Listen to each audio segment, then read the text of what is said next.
Hey guys, in this video we will be seeing whether F124 holds the name of being one of the worst F1 games of all time and see why so many people dislike the game. Without further more to say, let's begin.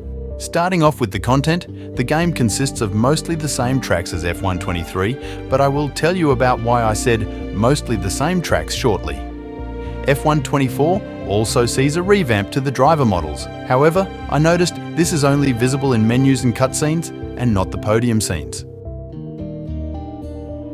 Quickly, here are all the current team's cars. Feel free to pause and have a look.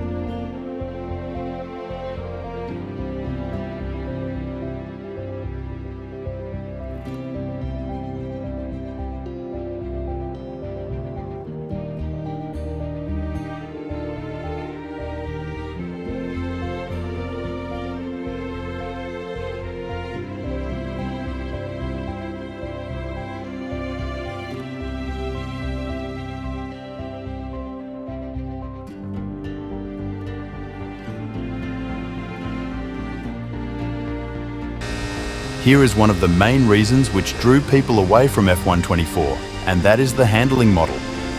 This new handling model is completely different to last year's and feels like it has taken a step back in time. The front end feels quite pointy and the rear end fairly stable. This stability in the rear gives an overall weird handling model, making turning seem quite arcadish. The curbs have also been significantly reduced, making it really hard to spin into a wall, which can be good, but it personally feels too easy to drive them. The handling model is why many sim racers choose to play games such as iRacing, Assetto Corsa and R-Factor, which all focus on a realistic racing feel.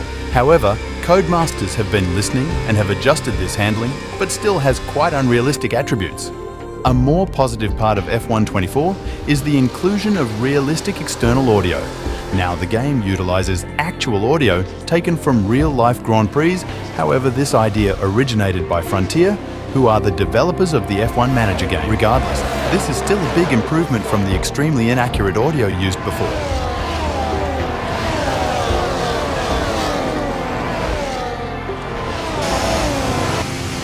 New to F124 is actual driver dialogue, which is played at the end of the race and differs depending on your result. Checkered flag. We did it! Yes! We did it! Yes! Vamos! Another thing which was added, which is something most people will forget, is F1 Fanzone. It is a hub where you can hang out with other people who like the same team and driver as you. Also, you can vote and try to predict which of the two teams will finish higher in the next real race. F1 World returns as assumed. It still uses the exact same garage and tech level scheme as before. The in-app purchases continue, however there is the strange removal of most sponsors and badges for your car. All of these are most likely going to come later by purchasing it. The only difference with F1 World is the car chassis. The steering wheel and the exterior of the car has been updated, which is much better than the model used before. Here we have last year's F1 game, F123. The game has about the same amount of tracks, but as you can see, the French circuit was weirdly removed, but the Portugal circuit still remains in F124. Both the Portuguese and French Grand Prix are not part of the current calendar. Another thing removed from F124 which nobody really used was Supercars. The Supercars were only introduced in F122, but weren't really used that much by many players. To answer the question, is F124 really a bad game? I'd say, no, I don't think it is a bad game.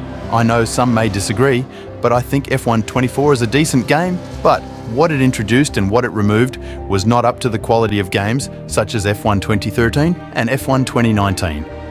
The main issue is the new style of F1 games. Ever since F1 2021 released, the game took a new turn, and what was changed to try to make these games better is also what can end them. Of course, I'm talking about money.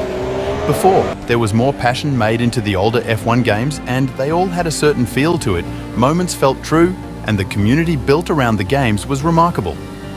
Honestly, the removal of unnecessary things, such as the items which require expensive in-app purchases to use, and the inclusion of more things the community wants, such as more customizable My Team cars where you can edit parts on the car, more options to edit the livery, and a new game engine different to the one that has been used for the last 9 years that can cope with a more realistic damage model are more than enough for everyone to say, wow, this is the greatest F1 game of all time.